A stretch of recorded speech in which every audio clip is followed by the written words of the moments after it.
আগামী বছর বাংলায় বিধানসভা নির্বাচন, আর সেই নির্বাচনকে পাখির চোখ করে ইতিমধ্যেই ময়দানে নেমে পড়েছে প্রায় সমস্ত রাজনৈতিক দল। বিভিন্ন ইস্যুতে চলছে শাসক বিরোধী চর্চা।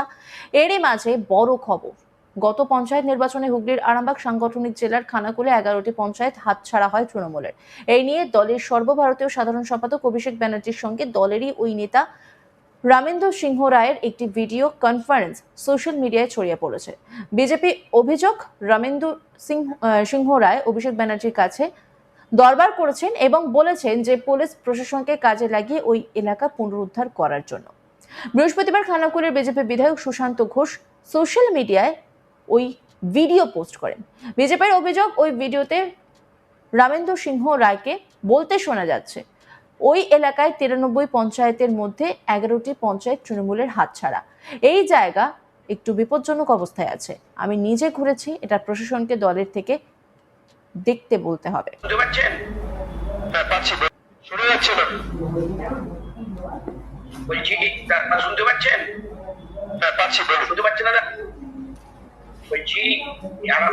সাংগঠনিক জেলা 93টা জিপির মধ্যে 11টা জিপি আমাদের হাতছাড়া আছে, যেটা খারাপ। এই জায়গাটা একটু ডেঞ্জার পজিশন আছে। তা আমি ওখানে সবটাই নিজে করছি। একটু প্রশাসনকে এটা একটু আপনাকে তলের থেকে বলতে হবে। বিধায়ক সুশান্ত ঘোষ বলেন, রাজনৈতিকভাবে লড়াই করতে না পেরে পুলিশ প্রশাসনকে কাজে লাগিয়ে খানাকুলকে উদ্ধার করার চেষ্টা করছে তৃণমূল। এর বিরুদ্ধে বিজেপি আন্দোলনে নামবে। সুশান্ত ঘোষ তিনি কি বলছেন শুনবো। সেখানে আরামবাগের যিনি জেলা সভাপতি তৃণমূল কংগ্রেসের গত 2-3 দিন আগে একটা ভার্চুয়াল মিটিং হয়েছে, যেখানে অভিষেক ব্যানার্জি ভার্চুয়ালের উনি মিটিংটা নিয়েছেন। সেখানে আরামবাগের যিনি জেলা সভাপতি তৃণমূলের, উনি বলছেন অভিষেক ব্যানার্জিকে যে খানাকুলে 11টা পঞ্চায়েত বিজেপি জিতে রয়েছে, এখানে পঞ্চায়েত সমিতি, জেলা পরিষদ বিজেপি রয়েছে। এই খানাকুলকে আমরা উদ্ধার করতে গেলে পুলিশকে ব্যবহার করতে হবে। উনি পরিষ্কারভাবে অভিষেক ব্যানার্জিকে বলছেন যে আপনি পুলিশকে নির্দেশ দিন যাতে পুলিশ 11টা পঞ্চায়েত সহ পুরো খানাকুল বিধানসভা আমাদের হাতে তুলে দেয়। সারা পশ্চিমবাংলায় 2021 বিধানসভা নির্বাচনের পর থেকে বা 2019 থেকেও আপনারা দেখছেন বারবার বিজেপি যে জায়গাগুলো শক্তিশালী রয়েছে সেই জায়গাগুলোকে ভাঙার জন্য, সেই জায়গার কার্যকর্তাদের উপরে মিথ্যা কেস দেওয়ার জন্য তৃণমূল কংগ্রেস বরাবরের চেষ্টা করছে। 2021-এ হিংসা হয়েছে, পুলিশ হাত গুটিয়ে বসেছিল, কোনো অ্যাকশান নেই।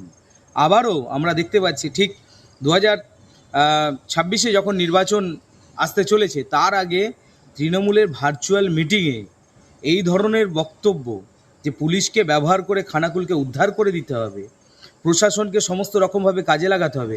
এক তো উন্নয়নমূলক কাজকর্ম খানাকুলে সম্পূর্ণরূপে বন্ধ করে দেওয়া হয়েছে, কোনো উন্নয়নমূলক কাজকর্ম হচ্ছে না। খানাকুল, আরামবাগ, গোঘাট, পুরসুরা সব জায়গাতেই উন্নয়নমূলক প্রকল্প সম্পূর্ণরূপে বন্ধ করে দেওয়া হয়েছে।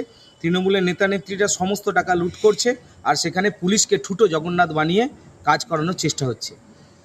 এই নির্বাচনেও আবার তৃণমূল কংগ্রেস এই ধরনের একটা চক্রান্ত করেছে। সেই চক্রান্ত আজকে আমি ফাঁস করলাম। সাধারণ মানুষের কাছে একটাই দাবি থাকবে, সাধারণ ভোটারদের কাছে একটাই দাবি থাকবে, যারা এই ধরনের নোংরামি করছে, পুলিশের আজকে হঠাৎ করে দেখবেন অ্যাক্টিভিটি বেড়ে গেছে। কেন? কিসের জন্য? পুলিশের অ্যাক্টিভিটিটা অন্য কারণে। যেখানে তৃণমূল কংগ্রেস পাচ্ছে না সেখানে পুলিশ গিয়ে মুভ করছে, পুলিশ গিয়ে ফিতে কাটছে। এর কারণটা কি? কারণটা একদম খোদ অভিষেক ব্যানার্জি বলে দিয়েছেন, পুলিশকে নির্দেশ দিয়েছেন যেভাবে হোক খানাকুল, গোঘাট, আরামবাগ, পুরসুরা আমাদের হাতে তুলে দিতে হবে। তৃণমূল সূত্রে খবর, রামেন্দ্র সিংহ রায় এবং অভিষেক ব্যানার্জির ওই ভিডিও কনফারেন্স গত 31শে অক্টোবরের। এই বিষয়ে রামেন্দ্র সিংহ রায় বলেন, 11টি পঞ্চায়েত উদ্ধার করতে প্রশাসনকে কাজে লাগাতে হবে, এমনটা ভিডিওতে কোথাও বলা নেই। বিজেপি প্রমাণ করুক। কি বলছেন তিনি শুনবো। 11টা উদ্ধার করতে গেলে প্রশাসনের হেল্প লাগবে। আপনি ভিডিওটাতে প্রমাণ করুন যে এই কথাটা আছে। আর সুশান্ত মজুমদার না, সুশান্ত ঘোষ, আপনি নিজে সংশোধন হন, তারপর কথা বলুন। সুকান্ত মজুমদার টুইট করেছে, সুকান্ত মজুমদার বলছেন, সুকান্ত মজুমদার। আর ওই কথোপকথন আপনি ভালো করে আগে শুনুন, সেখানেতে কোনোভাবেই ওই কথা বলা নেই। ভালো করে শুনবেন, শুনে বলবেন। ওরা বিজেপিরা নানা কথা বলতেই পারে, তাতে আমাদের কিছু যায় আসে না, ঠিক আছে? আমরা বলেছি খানাকুল ডেঞ্জার, কারণ শুভেন্দু অধিকারী দল নেতা ওদের এসে মইদুলকে গাড়ি থেকে নেবে জোর করে জয় শ্রীরাম বলানো করতে গেল। তারপর তার সিকিউরিটি তারা করল, তাকে মারল।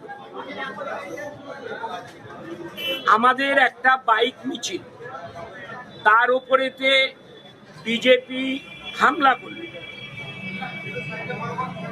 পুলিশ অফিসার হিসাবে মার খেল, মাথা ফাটল, হসপিটালেতে ভর্তি। এটা নিশ্চিত আপনারা জানেন। তাহলে ওখানে যা কিছু ঘটনা ঘটাচ্ছে বিজেপি তার নেতৃত্ব দিচ্ছে, সঙ্গে থাকছে এবং এই সমস্ত অফেন্সে সক্রিয় ভূমিকা নিচ্ছে ওখানকার বিধায়ক।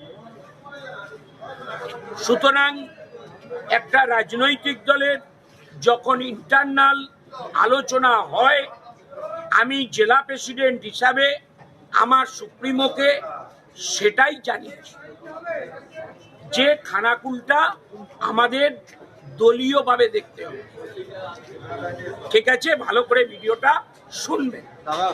তাহলে ভাইরাল হলো কিভাবে? কিসের? ওই যে ভিডিওটা ভাইরাল হলো। হ্যাঁ, 14 সাল থেকে শুভেন্দু অধিকারী তৃণমূল কংগ্রেসের থেকে তৃণমূল কংগ্রেসের সমস্ত ডেটা সে নিজেই স্বীকার করেছে যে আমার সঙ্গে অমিত শাহর যোগাযোগ ছিল 2014 থেকে।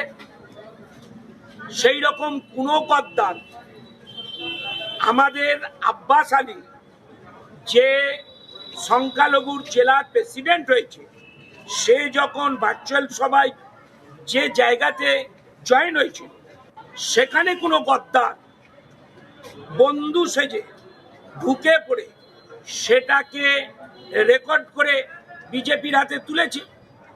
এই গদ্দার ভর্তি আছে, গদ্দার চিহ্নিতকরণ হবে, দল থেকে ব্যবস্থা হবে। দলে কি এখনো রয়ে গেছে গদ্দার? প্রত্যেকটা দলেতেই আছে এরকম কিছু ব্যক্তি। আমরা রেকটিফাই করছি, পরপর রেকটিফাই হয়ে অভিষেক বন্দ্যোপাধ্যায়, মমতা বন্দ্যোপাধ্যায়ের নেতৃত্বে একদিন দেখবেন খাঁটি সোনায় পরিণত হয়েছে।